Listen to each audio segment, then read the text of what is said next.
Yes, আমি জানতাম যে এমন কিছু যদি একবার হয় তাহলেই খেলা জমে যাবে। আজকে আলহামদুলিল্লাহ ভালো খবর, ইসলাম শান্তির ধর্ম, কিন্তু আমারে মারবা, আমার ঘরে এসে ব্যবসা করবা। গত 54 বছরে আওয়ামী লীগ, বিএনপি, জামাত ইসলামী যা পারেনি ডক্টর ইউনূস সেটা করে দেখিয়ে দিয়েছে। এটা 54 বছরে ডক্টর ইউনূস সরকার শুধু পেরেছে, এটা 111 সরকারও পারেনি। 111 সরকার ছিল ভারতের দালাল সরকার। স্বাধীন বাংলাদেশে এরকম স্বাধীন কোন সরকার একটু সময় বিলম্বিত হলেও নতুন একটি শুভ সংবাদ আপনাদের সামনে তুলে ধরছি। নতুন করে ডক্টর মোহাম্মদ ইউনূস স্যার ভাবতে শুরু করেছেন এবারের যুদ্ধে এবং সংগ্রামে যারা ছিলেন তাদেরকে, বিপ্লবীদেরকে সাথে না নিয়ে ওনার যে কত বড় ক্ষতি সাধন হতে যাচ্ছে। সচিবালয়ের আগুন থেকে উনি বুঝতে পারছেন যেই সচিবালয়গুলোতে উপদেষ্টা যাদেরকে রাখা দরকার ছিল, নতুন করে 8 থেকে 10 জন বিপ্লবী উপদেষ্টা নিয়োগের জন্য উনি পরিকল্পনা হাতে নিয়েছেন। সব জায়গাতে ধুলাই দিতে হবে, ইন্ডিয়া দাদা বাবুদের সব জায়গা থেকে ধুলাই হবে, শুধু ধুলাই। এখন তো দিন খারাপ, তো ধুলাইয়ের উপরই চলবে, কারণ তারা নিজেরা নিজেদের কোপা ডেকে আনছে। কারণ বা পৃথিবীর সব থেকে বড় কোপা হলো শেখ হাসিনা। সেই শেখ হাসিনার আশ্রয় দিচ্ছে কে? ইন্ডিয়া। ইন্ডিয়া তো ধুলাই খাবেই। আর এই পরিস্থিতিতে আরো একটি চাঞ্চল্যকর খবর আপনার ঘুম উড়িয়ে দেওয়ার পক্ষে যথেষ্ট। একদিনে বহু যুগ পিছিয়ে পড়বে। ডাক্তার পিনাকি ভট্টাচার্যকে আজকে নির্বাচন সংস্কার কমিশনের চেয়ারম্যান বদির আলম মজুমদার ফোন দিলেন। ফোন দিয়ে জিজ্ঞাসা করলেন, নির্বাচনের জন্য আপনার কাছে কোনো নতুন ফর্মুলা আছেনি? ভারতকে শায়েস্তা করা আর আওয়ামী লীগকে শায়েস্তা করার জন্য যথেষ্ট ছিল পিনাকি আর ইলিয়াস, কিন্তু তাদেরকে আসন না দিয়ে এখন তাদের কাছে পরামর্শ চাচ্ছে নির্বাচন কমিশন পুনর্গঠন। সময় টেলিভিশন এখন একটা অবস্থান নিয়েছে যে না, কেউ তাদেরকে হুমকি দেয়নি, হাসনাত আব্দুল্লাহ তাদেরকে তালিকা দেয়নি, হাসনাত আব্দুল্লাহ শেয়ার চায়নি সময় টেলিভিশনের, তারা নিজেরাই চাকরিচ্যুত করেছে। তাহলে প্রশ্ন আসে, নিজেরাই চাকরিচ্যুত করে হাসনাত আব্দুল্লাহর ঘাড়ে বন্দুক রাখা হলো কেন? হাসনাত আব্দুল্লাহরা কোনো কিছু করে নাই, কিন্তু তাদের কথা বলা হয়েছিল, এই মিথ্যা বলার জন্য তাদের পানিশমেন্ট হওয়া উচিত। দর্শক শ্রোতা, আসসালামু আলাইকুম। নতুন একটা নিউজ ভিডিওতে জানাচ্ছি আপনাদের স্বাগত। এইমাত্র পাওয়া তাজা এবং গরম খবর। ডক্টর মোহাম্মদ ইউনূস কেমন খেলা দেখালো, যেখানে ভারত বারবার পরাস্ত হতে চলেছে। নরেন্দ্র মোদীর অবস্থা চরম লেভেলের খারাপ। আজকের এই ভিডিওতে আপনারা বিস্তারিত প্রমাণের মাধ্যমে সবকিছু দেখতে পারবেন। আশা রাখবো সম্পূর্ণ দেখে যাবেন, একটু স্কিপ করবেন। স্কিপ করলে গুরুত্বপূর্ণ বিষয়গুলো মিস করে ফেলবেন। আমি আর বেশি কথা না বাড়িয়ে সরাসরি আপনাদের বিস্তারিত ভিডিওতে নিয়ে যাবো। তার আগে ছোট্ট রিকোয়েস্ট, যারা এরকম ভিডিও দেখতে পছন্দ করেন দ্রুত এই চ্যানেল সাবস্ক্রাইব করে আমাদের সাথেই থাকবেন। ইতিমধ্যে যারা সাবস্ক্রাইব করে দিয়েছেন তাদের জানাচ্ছি অসংখ্য ধন্যবাদ। চলুন তাহলে প্রিয় দর্শক, এই ভিডিওতে লাইক করে বিস্তারিত ভিডিওটি দেখে আসি মোবাইলের স্ক্রিন থেকে। আগস্টের যে অ্যাক্টিভিটিস ছিল এর কাছাকাছি আরো একটা অ্যাক্টিভিটিস আগামী 31শে ডিসেম্বর ঘটতে যাচ্ছে। আপনি যদি উপদেষ্টা আসিফ মাহমুদ, তিনি তার ব্যক্তিগত প্রোফাইলের আইডিতে লিখেছেন comrades now or never. Comrades আমরা কাদেরকে বলি এটা একটু বুঝতে হবে, যে যারা এক ধরনের লড়াই অবতীর্ণ আছে, তাই না? তো এখন আসলে কিসের লড়াই, যে এখন নয় কখনোই না। আসলে তারা কি বিএনপির বিরুদ্ধে কোনো ধরনের বড় অবস্থানে যেতে চাচ্ছে, নাকি সচিবালয়ে বা প্রশাসনে ঘাপটি মেরে থাকা তাদের ভাষায় যেই স্বৈরাচারের দোসররা আছে তাদেরকে এক দাগে, একদিনে মোটা দাগে বরখাস্ত করার জন্য কোনো বড় পরিকল্পনা আছে, নাকি আসলে নির্বাচনকে কেন্দ্র করে এই মুহূর্তে জাতীয় নাগরিক কমিটি, বিএনপির নেতাদের মধ্যে প্রতিদিন যেই ভাষা, বিভিন্ন বক্তব্য আসছে, আমরা কারা তোমরা কারা, অথবা সরকারকে যে চাপটা তৈরির চেষ্টা করছে বিএনপি, সেখানে তাদেরকে নির্বাচন ইস্যুতে ঝুঁকানোর কথা আছে। তবে বড় কিছু একটা ঘটতে যাচ্ছে আগামী 31শে ডিসেম্বর। সন্ধ্যার পর থেকে ফেসবুকে যে ক্যাম্পেইন চলছে আমরা দেখি যারা গুরুত্বপূর্ণ তারা কি লিখেছেন। আপনার জাতীয় নাগরিক কমিটির সদস্য সচিব আক্তার হোসেন লিখছেন যে এই বছরই হবে 31শে ডিসেম্বর ইনশাআল্লাহ। কি হবে?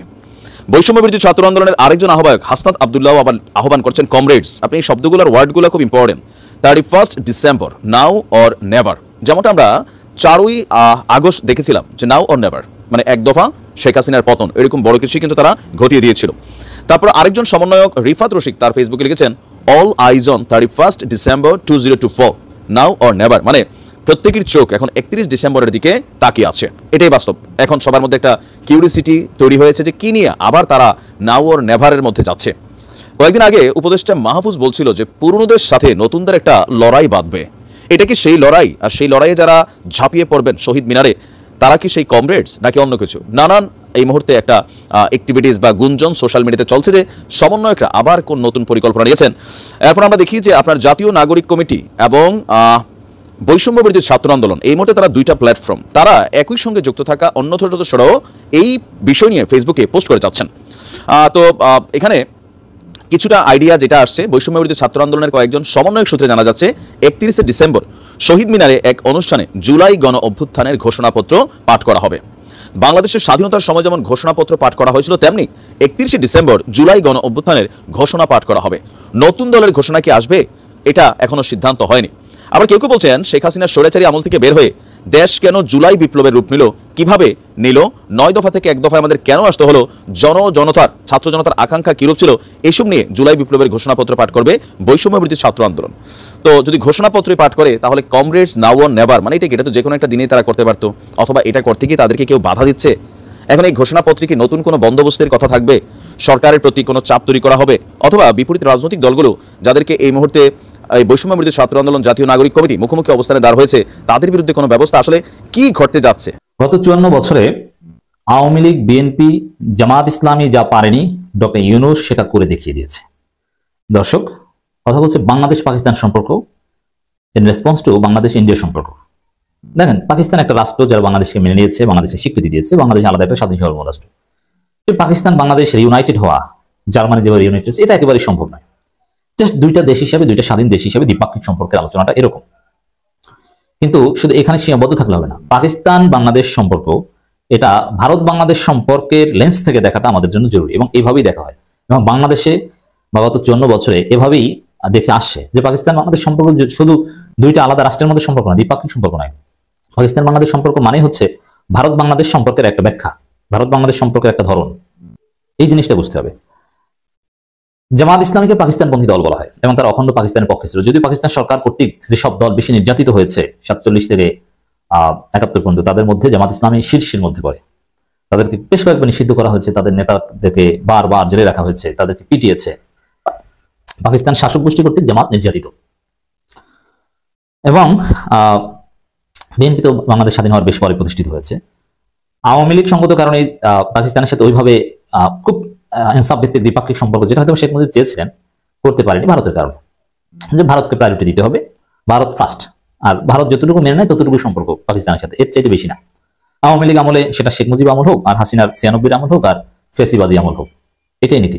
ভারত যতটুকু মেনে নেয় ততটুকু পাকিস্তানের সম্পর্ক সাথে, এর চাইতে বেশি না। এমনকি বিএনপি যখন ক্ষমতায় ছিল, জামাত ইসলামের সাথে জোটগতভাবে বিএনপি যখন ক্ষমতা ছিল, তখনও ভারত যতটুকু মেনে নেয় তার চাইতে বেশি কিন্তু সম্পর্ক বিএনপিও করতে পারে। জামাতও এটা সাহস করেনি, এবং জামাতের দুর্বলতা বেশি থাকতো। জামাত পাকিস্তানের পক্ষে সম্পর্কের পক্ষে কথা বলতে সাহস পেত না, কারণ কি এমনিতেই জামাতকে বলে পাকিস্তানপন্থী দল। আর পাকিস্তানের সাথে সুসম্পর্কের কথা বললে তো জামাতকে পাকিস্তানে পাঠিয়ে দিবে পারলে, পিটিয়ে। এই জন্য জামাতও এই বিষয়ে স্বাধীনভাবে মত প্রকাশ করতে পারেনি, বা যৌক্তিক কথা যেটা সেটা বলতে পারেনি। বিএনপিও পারেনি। বিএনপি ক্ষমতায় থাকলেও ওই ভারতকে রাগিয়ে উত্তেজিত করে পাকিস্তানের সাথে সম্পর্ক এই সাহস কিন্তু করেনি। কিন্তু ডক্টর ইউনূস সরকার ঠিকই করতে পেরেছে, যে ভারতকে উত্তেজিত করে, ভারতকে চাপে রাখার জন্য, দৌড়ে রাখার জন্য, ভারতকে ভয় দেখানোর জন্য, এবং বাংলাদেশের বৃহত্তর স্বার্থে পাকিস্তানের সাথে সম্পর্ক মেরামত করছে, সম্পর্ক এক্সিলারেট করছে। পাকিস্তান থেকে সরাসরি বাংলাদেশে জাহাজ আছে, পাকিস্তানের প্রধানমন্ত্রীর সাথে ডক্টর ইউনূসের বৈঠক হচ্ছে, এগুলো ভারতকে প্রচন্ড ক্ষুব্ধ করে। তো এই যে কাজটা, যে ভারতকে উপেক্ষা করে, ভারতের সাথে বৈঠক না, ভারতের সাথে যোগাযোগ ভালো না, ভারত রাগ হয়, তারপর পাকিস্তানের সাথে সম্পর্ক এক্সিলারেট করছে, এটা 54 বছরে ডক্টর ইউনূস সরকার শুধু পেরেছে। এটা 111 সরকারও পারেনি। 111 সরকার ছিল ভারতের দালাল সরকার। 111 সরকারকে ম্যানেজ করেই 2008 সালের ডিসেম্বরে নির্বাচনের মাধ্যমে, কারচুপি নির্বাচনের মাধ্যমে আওয়ামী লীগের হাতে ক্ষমতা তুলে দেওয়া হয়েছিল, এবং তারপরে সেনা হত্যা, নানান কিছু ঘটেছে। অতএব কোন সরকার ভারতকে শায়েস্তা করার জন্য পাকিস্তানের সাথে এরকম ওপেন সম্পর্ক এটা দেখাতে পারে, ডক্টর ইউনূস সরকার দেখেছে। এর মাধ্যমে প্রমাণিত হয় এই একমাত্র ডক্টর ইউনূস সরকারের আমলেই আমরা যে প্রকৃত অর্থে স্বাধীন, এই ফিলিংসটা হচ্ছে। আমরা যে সার্বভৌম রাষ্ট্র, বাংলাদেশ সরকার যে স্বাধীনভাবে ডিসিশন নিতে পারে, এটার এক্সারসাইজ আমরা এই সরকারের আমলে দেখছি। স্বাধীন বাংলাদেশে এরকম স্বাধীন কোন সরকার যে বিদেশিদেরকে চারানার দাম দেয় না বা গোনে না, তাদের সাবঅর্ডিনেট না, হ্যাঁ বন্ধু। এটা থিওরিটিক্যালি বলা হতো, খালেদা জিয়া বলতেন আমাদের বিদেশে আমাদের বন্ধু আছে কিন্তু কোনো প্রভু নেই। কিন্তু কোনো না কোনো ভাবে ভারতের প্রভুত্ব বা অন্য কারো প্রভুত্ব বিএনপিও মানত, কিন্তু ডক্টর ইউনূস সরকার কারো প্রভুত্ব মানে না, তারা প্রকৃত অর্থে স্বাধীন। ইন্ডিয়া যে মলম বিক্রেতা আছে না, ময়ূক রোদে সেই লেভেলে ধুলাই দিছে। সব জায়গাতে ধুলাই দিতে হবে। ইন্ডিয়া দাদা বাবুদের সব জায়গা থেকে ধুলাই হবে, শুধু ধুলাই। এখন তো দিন খারাপ, তো ধুলাইয়ের উপরই চলবে, কারণ তারা নিজেরা নিজেদের কোপা ডেকে আনছে। কারণ বা পৃথিবীর সব থেকে বড় কোপা হলো শেখ হাসিনা। সেই শেখ হাসিনার আশ্রয় দিচ্ছে কে? ইন্ডিয়া। ইন্ডিয়া তো ধুলাই খাবেই, সব জায়গা থেকে অপমানি হবেই। মানুষের কিন্তু কিছু দুর্বল পয়েন্ট থাকে। যদি মানুষ দেখবেন বার বাড়তেছে, আপনি তার দুর্বল পয়েন্টে আঘাত করবেন, দেখবেন ঠান্ডা হয়ে গেছে। তেমনি ইন্ডিয়ার একটা দুর্বল পয়েন্ট কিন্তু আছে। আপনারা কি জানেন? ইন্ডিয়ার সব থেকে দুর্বল পয়েন্ট হচ্ছে ওদের দেশে টয়লেট নাই। এইটার জন্য ইন্ডিয়া কিন্তু সামরিক শক্তিতেও অনেক এগিয়ে যাচ্ছে, অর্থনৈতিক দিক দিয়ে মোটামুটি এগিয়ে যাচ্ছে, সবকিছুতে ভালো একটা অবস্থান পৃথিবীতে করতেছে। কিন্তু এই ভালো অবস্থানের সব থেকে বড় বাধা হলো এই টয়লেট।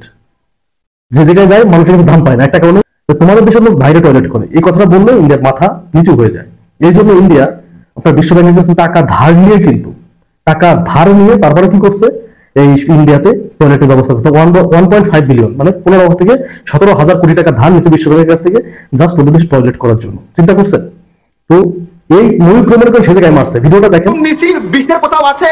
মাঠে ঘাটে হাঁটবো না, গু আর খাবো না, এটা কোনো কথা? আপনারা কি পর্যায়ে নিজেদেরকে নিয়ে গেছেন? জয়দীপ অনেকক্ষণ ধরে হাত তুলছেন, আমার ডিবেটের সময় শেষ, কিন্তু জয়দীপ এটা হচ্ছে, আমি এই ভিডিওটা দেখছি যে টাকি মাছের মতো লাভালাভি করতেছিল ময়ূরকে যখন বলছে যে বাইরে টয়লেট করবো না, গু আর খাবো না, ঠিক আছে, এটা হলো ইন্ডিয়ার স্লোগান। এটা যখন বলছে ময়ূর পুরো ঠান্ডা। শুধু ময়ূর না, আপনি ইন্ডিয়া যে দেখবেন যে দাদা বাবুরা মনে করেন ফাইজলামি শুরু করে, যদি কোনো পাগলামি শুরু করে, দাদা বাবুদের শুধু এই ওষুধটা দিয়ে দিবেন, বলি আপনারা তো বাইরে টয়লেট করেন, ঠিক আছে, যে আপনাদের স্লোগান হচ্ছে যে বাইরে আর হাঁকবো না, মানুষ মানে গু আর খাবো না, এই স্লোগানটা যখন বলে দিবেন, যদিও শুনতে খারাপ শোনাইতেছে, খারাপ শোনানোর কথা ভাই, যে ইন্ডিয়াতে চিন্তা করতে পারবেন না এই যে আমাদের চিনি রপ্তা মানে আমদানি আমরা বন্ধ করছি, কি জন্য? কারণ এরা তো পরিষ্কার না। ডক্টর মোহাম্মদ দূষিত চিনি আমরা আনবো না। ওরা তো নিজেরাই বলে যে বাইরে আর হাঁকবো না, গো আর খাবো না, ঠিক না? এটা তো বলে ওরা নিজেরাই। আমি এই কথাটা উচ্চারণ করতে চাই না, একটা নোংরা ভাষা। কেন? কিছুদিন আগে আমাকে একজন বলতেছে, ভাই খাইতে খাইতে খাইতে আমার ভিডিওটা দেখতেছিলাম, তো যেই ভাইটা দেখা গেলো খাইতে বসে ভিডিওটা দেখলে পরে তো ভাইয়ের অবস্থা টাইট। এই ধরনের কথা বলতেও লজ্জা লাগে, কিন্তু এটা একটা দেশের স্লোগান। চিন্তা করতে পারছেন? এটা সামাজিক স্লোগান যে বাইরে আর হাঁকবো না, নিজের গো খাবো না, ঠিক আছে, গো আর খাবো না। তো ইন্ডিয়া দাঁড়া বাবুদের যেখানে দেখবেন যে পাকলামি করতে সেখানে মেরে দিবেন ওষুধটা, তখন কিন্তু ঠান্ডা।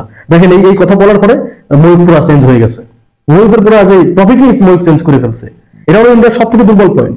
আর এই দুর্বল পয়েন্ট থেকে বাঁচার জন্যই ইন্ডিয়া লোন নিয়েছিল, সেই লোন নিয়েও কাজ হয় নাই। কারণ ছোটবেলা থেকে মানে সৃষ্টি লগ্নের থেকে ওরা এইভাবে চলে আসতেছে, দাদা করছে, দাদা করছে, দাদার বাপ করছে, এইভাবে চলে আসছে। এটা কি চাইলেই ছাড়া যায়? হ্যাঁ, এটা কি চাইলেই ছেড়ে দিবে? এটা ছাড়া আগামী 50 বছরের ভাবে চলবে ইন্ডিয়া। এই একটা জায়গাতে আর একটা কথা আছে না, আল্লাহ বলছে বেশি বার বাইরো না। আল্লাহ মানুষকে কোন না কোন জায়গায় দুর্বল রাখে। এই হচ্ছে দুর্বল। ইন্ডিয়ার সব থেকে দুর্বল পয়েন্ট হচ্ছে এটা। এইটার জন্য ইন্ডিয়া পৃথিবীর কোথাও সেরকম দাম পায় না। এবং দেখেন নাই সাথে সাথে অপমান হয়ে গেছে। দাদা বাবুদের এভাবেই সুদা করতে হবে। দর্শক, একটু সময় বিলম্বিত হলেও নতুন একটি শুভ সংবাদ আপনাদের সামনে তুলে ধরছি। নতুন করে ডক্টর মোহাম্মদ ইউনূস স্যার ভাবতে শুরু করেছেন এবারের যুদ্ধে এবং সংগ্রামে যারা ছিলেন তাদেরকে, বিপ্লবীদেরকে সাথে না নিয়ে ওনার যে কত বড় ক্ষতি সাধন হতে যাচ্ছে। সচিবালয়ের আগুন থেকে উনি বুঝতে পারছেন যেই সচিবালয়গুলোতে উপদেষ্টা যাদেরকে রাখা দরকার ছিল তাদেরকে উনি পাশে না রাখার কারণে আজকে সচিবালয় ওনার নিরাপদ নয়। তাই নতুন করে 8 থেকে 10 জন বিপ্লবী উপদেষ্টা নিয়োগের জন্য উনি পরিকল্পনা হাতে নিয়েছেন। ইতিমধ্যে যাদের নাম নিয়ে আলোচনা এবং সমালোচনা চলছে, এরই মাঝে হয়তোবা কেউ কেউ উপদেষ্টা হিসাবে অংশগ্রহণ করবেন, কেউ কেউ প্রবাসে থেকে যাবেন, উপদেষ্টা হতে যাবেন না নিজ থেকেও কেউ কেউ নিষেধ করবেন। তারপরেও যাদের নাম এসেছে আজকে আপনাদের সামনে এক ঝাঁক ফাইটার বিপ্লবীর নাম আপনাদের সামনে তুলে ধরছি। এরই মাঝে আছে অন্যতম ইউটিউবার ডক্টর পিনাকি ভট্টাচার্য, সাংবাদিক ইলিয়াস হোসেন, ডক্টর কনক সারোয়ার, জুলকার নাইন, এইরকম প্রবাসী যোদ্ধা সাংবাদিকদের নাম আছে এবারের লিস্টে। সেনাবাহিনীর সম্মানিত অফিসার কর্নেল আব্দুল হকের নাম আছে, ব্যারিস্টার নাজির আহমেদ, লন্ডনের প্রসিদ্ধ পরিচিত আইন বিশেষজ্ঞ, সংবিধান বিশেষজ্ঞ। এছাড়া রয়েছে ফিল্ডের মাঠের কয়েকজন তরুণ যারা এবারের যুদ্ধে অংশগ্রহণ করেছিলেন। সারজিদ আলমের নাম আসছে, আমরা হাসনাত আবদুল্লাহর নাম আসছে, আমরা দেখছি। আরেকজন শিক্ষক ব্র্যাক বিশ্ববিদ্যালয়ে চাকরি হারিয়েছিলেন বাংলাদেশের স্বৈরাচার শেখ হাসিনার আমলে, সেই আসিফ মাহতাব স্যারকেও এবারের উপদেষ্টা রাখার পরিকল্পনা চলছে। পরিকল্পনায় এই অন্যতম কয়েকজন ছাড়াও আরো 1-10 জনের নাম এখানে যুক্ত হতে পারে, প্রকাশ করা হতে পারে। 10 জনের জায়গায় 20 জনের নাম সোশ্যাল মিডিয়ায় ছেড়ে দেওয়া হতে পারে তাদের নাম। সরকারিভাবে গেজেট নির্বাচিত করার আগে জনগণের ম্যান্ডেট, জনগণ তাদেরকে চাচ্ছে কিনা এবং জনগণ তাদেরকে পছন্দ করছে কিনা, জনগণের মতামত এবার বিচার করতে পারেন ডক্টর মোহাম্মদ ইউনূস স্যার। জনগণ যাদের ব্যাপারে এলিগেশন তৈরি করবে, যাদেরকে নিষেধ করবে, যাদের নামে ব্যাড কমেন্টস আসবে, যাদের চারিত্রিক ব্যক্তিগত জীবনে এই আন্দোলনের সাথে যায় না, তাদেরকে গ্রহণ করা হবে না। নামগুলা হয়তোবা এবার সোশ্যাল মিডিয়া সহ মিডিয়া আগেই ফলো আপ করা হতে পারে, প্রচার করা হতে পারে। সেখান থেকে আলোচনা সমালোচনার ঊর্ধ্বে থেকে যাদেরকে বেশি মানুষ সমর্থন দিবে তাদেরকেই ইউনূস সরকার গ্রহণ করার এরকম একটি আলোচনা চলছে যে এটা একটা গণভোটের মতো, জনগণের মতামত, সোশ্যাল মিডিয়ার মতামত নিয়ে যাদের মাঝে সবচাইতে বেশি যারা জনপ্রিয় তাদেরকে এই উপদেষ্টা হিসাবে নিয়োগ দেওয়া যেতে পারে। প্রিয় দর্শক, আমরা যাদেরকে আন্দোলন সংগ্রামে পেয়েছিলাম তাদের মধ্যে অন্যতম যারা, তাদের নামই এইবারের লিস্টে আমরা দেখতে পাচ্ছি। তাই আমরা ডক্টর মোহাম্মদ ইউনূস স্যারকে প্রথম শুরু থেকে আমরা যে সহযোগিতা করেছিলাম, আজ ওনার আসল চক্ষু খুলে গিয়েছে। যাদেরকে নিয়ে উনি সরকার গঠন করেছিলেন এরই মাঝে কারো কারো ব্যাপারে ব্যাপক মন্তব্য উনি দেখতে পাচ্ছেন। এরই মাঝে কারো কারো দায়িত্ব থেকে কাউকে কাউকে বাদ দেওয়া যেতে পারে, অথবা যাদের হাতে দুটা করে মন্ত্রণালয়ের দায়িত্ব আছে এরকম 7-8 জন উপদেষ্টা আছেন যারা ডবল মন্ত্রণালয়ের দায়িত্ব হাতে নিয়ে রেখেছেন, কিন্তু একটি ঠিকভাবে কাজ করতে পারছেন না। কাজের চাপের কারণে আরো বেহাল অবস্থায় আছে বিভিন্ন মন্ত্রণালয়। তাই একজনকে একটার বেশি মন্ত্রণালয় না দেওয়ার সিদ্ধান্তে যাচ্ছেন ডক্টর মোহাম্মদ ইউনূস স্যার। এরই মাঝে একজন উপদেষ্টার ইন্তেকাল করেছেন, ওনার হাতে ছিলেন 2টি মন্ত্রণালয়। গুরুত্বপূর্ণ ওই 2টি মন্ত্রণালয়ের জন্য 2 জন নতুন উপদেষ্টা এমনিতেই প্রয়োজন হয়ে দাঁড়িয়েছে।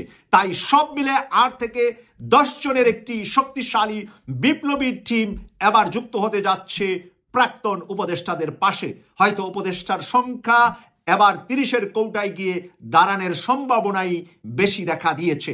ঢাকা ভার্সিটি এলাকায় মেট্রো রেলের পিয়ারের মধ্যে আঁকা গ্রাফিতি শেখ হাসিনা এবং তার পিতার, বিশেষ করে শেখ হাসিনা যে গ্রাফিতিটা ছিল, যেটা একটা ঘৃণার স্তম্ভ হয়ে দাঁড়িয়েছিল, সেটা মুছে ফেলা হয়েছে গতকাল। বিষয়ে আসবো, তার আগে ঢাকা ইউনিভার্সিটি সাম্প্রতিক সময়ে বেশ বিতর্কিত কিছু সিদ্ধান্ত নিচ্ছেন, অন্তত একটার প্রতি একটু দৃষ্টি আকর্ষণ করছি। আমার কাছে খুব অবাক লাগে যে প্রশাসন কিভাবে সিদ্ধান্ত নেন ভার্সিটি এলাকাতে ছুটির দিনগুলোতে বাইরের কোনো যানবাহন ঢুকতে পারবে না। ঢাকা ইউনিভার্সিটি কোনোভাবেই শহরের বাইরের কোনো প্রতিষ্ঠান না। আমরা খুব ভালো মতো জানি যে এর ভেতর দিয়ে যদি পাবলিক ট্রান্সপোর্ট, যে কারো যানবাহন চলতে দেওয়া না হয়, এই শহরের কি অবস্থা হয়। ওই এলাকার আশপাশে শুক্র শনিবারে আমি তীব্র জ্যামে পড়েছি। মানে আমি এটাও অবাক হয়ে, শুধু প্রশাসন নিতে চেয়েছে, ছাত্র সংগঠনগুলো তাহলে কি করেছে? আমরা তাহলে বুঝতে পারি এটা একটা কম্বাইন্ড ডিসিশনস, নাগরিকদের জীবনে দুর্ভোগ সৃষ্টিকারী এইরকম একটা সিদ্ধান্ত বিশ্ববিদ্যালয় প্রশাসন নিয়েছেন। আমরা তীব্র নিন্দা জানাই এটার, এবং যেসব ছাত্র সংগঠন, সেটা রাজনৈতিক হোক বা আপাত দৃষ্টিতে অরাজনৈতিক, অরাজনৈতিক বলে কিছু নাই আসলে, যারা বলছেন রাজনীতি থাকবে না, সেটা এক ধরনের রাজনীতি, সে প্রসঙ্গে আলোচনা করছি না। যারা যারা এই সিদ্ধান্তের পক্ষে আছেন, পেছনে আছেন, প্রত্যেককে আমরা নিন্দা জানাই এবং অবিলম্বে এই সিদ্ধান্তটা প্রত্যাহারের দাবি করছি।